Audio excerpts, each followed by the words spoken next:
लोकसभा चुनाव 2024 का तीसरे दौर का मतदान इस वक्त चल रहा है। 93 लोकसभा सीटों पर 11 राज्यों में वोटिंग इस वक्त चल रही। दोपहर 3 बजे तक के जो आंकड़े सामने आए, इस बार भी पश्चिम बंगाल में सबसे ज्यादा वोटिंग देखी जा रही है। 63% से ज्यादा वोटिंग दोपहर 3 बजे तक पश्चिम बंगाल में हो चुकी है। सबसे कम वोटिंग महाराष्ट्र में रिकॉर्ड की गई है, करीब 42% से ज्यादा।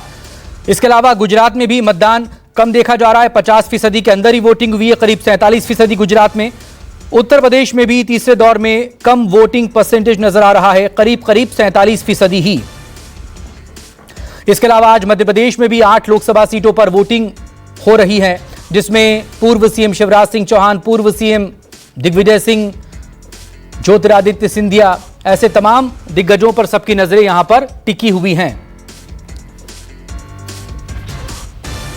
महाराष्ट्र के हाल इस वक्त क्या है, मेरे सहयोगी लगातार हमारे साथ जुड़ रहे हैं। अब महाराष्ट्र का हाल बताने के लिए बारामती से अंकुश जायसवाल मेरे साथ जुड़ चुके हैं और अंकुश का ही रुख करेंगे। बारामती में मौजूद हैं अंकुश। ननंद और वहिनी की लड़ाई, एक तरफ असली एनसीपी कौन सी है, सवाल यही है।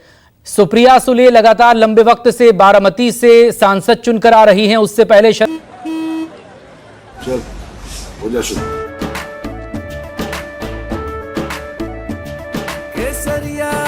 मन जोगी हुआ रे, दिल झूमे देखो पतवारा हुआ रे, दिल झूमे देखो पतवारा हुआ रे। हर पल मनाओ केसरी त्योहार, विमल बोलो जुबान केसरी। शरद पवार यहां से चुनकर संसद में पहुंचते रहे, इस बार अजित दादा पवार की साख दांव पर है। अपनी पत्नी को उन्होंने यहां पर चुनाव मैदान में उतारा है, अपनी ही बहन के खिलाफ। बारामती का अपडेट अंकुश।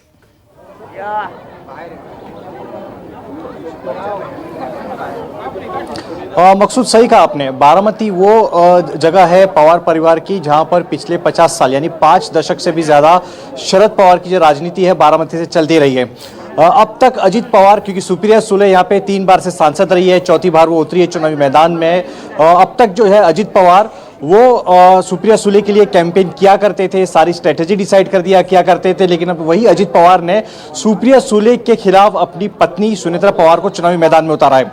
तो बारामती की लड़ाई में ना सिर्फ महाराष्ट्र की सियासत का केंद्र है, बल्कि पूरे देश की निगाह बारामती के इस सीट पर है कि आखिरकार बारामती की जनता किसका नेतृत्व स्वीकार करेगी। फिलहाल आपको तस्वीरें दिखा दूं, ये तस्वीर यहाँ पे मतदान केंद्र की है।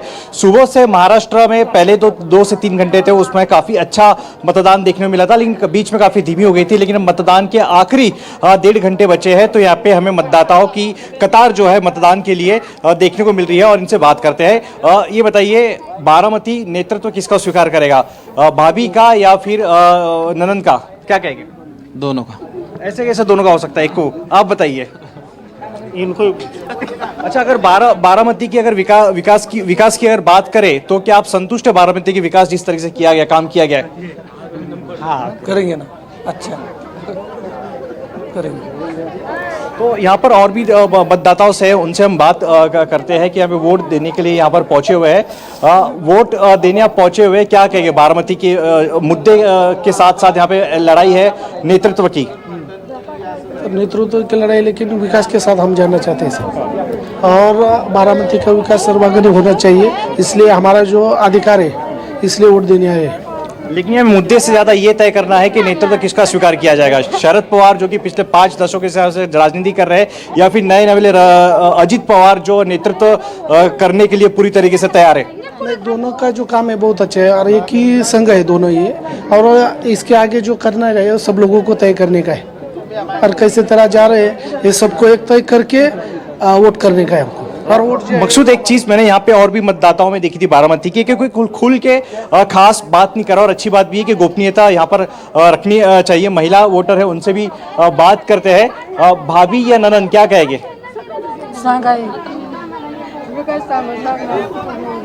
अच्छा, सुप्रिया सुले का काम तुम्हाला चांगलं वाटतं?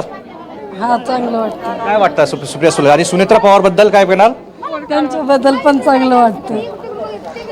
तो मकसूद यहाँ पे देखिए मतदाताओं में कंफ्यूजन है, कोई खुल के बोल नहीं कर रहा है, बात नहीं कर रहा है, लेकिन ये तय है कि बारामती की जनता फैसला कर रही है और 4 जून को पता चलेगा कि शरद पवार की राजनीति बारामती से वापस से जो बारामती की जनता है, जो लोग है, वो शरद पवार के नेतृत्व को स्वीकार करते हैं या फिर अजित पवार जो चुनावी मैदान में उतर चुके हैं सुनेत्रा पवार के जरिए नेतृत्व संभालने के लिए पूरी जिम्मेदारी वो के लिए तैयार है। पहले भी कई बार कह चुके हैं कि शरद पवार को रिटायर हो जाना चाहिए, लेकिन अजित पवार की बात बारामती की जनता मानती कि नहीं मानती है, 4 जून को पता चलेगा। और सवाल इसको लेकर भी कि विरासत की अगर ये लड़ाई है सियासत में, तो वो बेटी के पास जाएगी या भतीजे के पास, क्योंकि दरअसल विभाजन की वजह एक बड़ा कारण ये भी था। बने रहेगा अंकुश, लगातार आपसे बात करते रहेंगे, लेकिन देश के दिल मध्य प्रदेश का रुख करेंगे, हाई प्रोफाइल सीट राजगढ़ का, जहां पर पूर्व सीएम दिग्विजय सिंह कांग्रेस के टिकट पर लोकसभा का चुनाव लड़ रहे हैं। विपिन श्रीवास्तव मेरे सहयोगी इस वक्त राजगढ़ से हमारे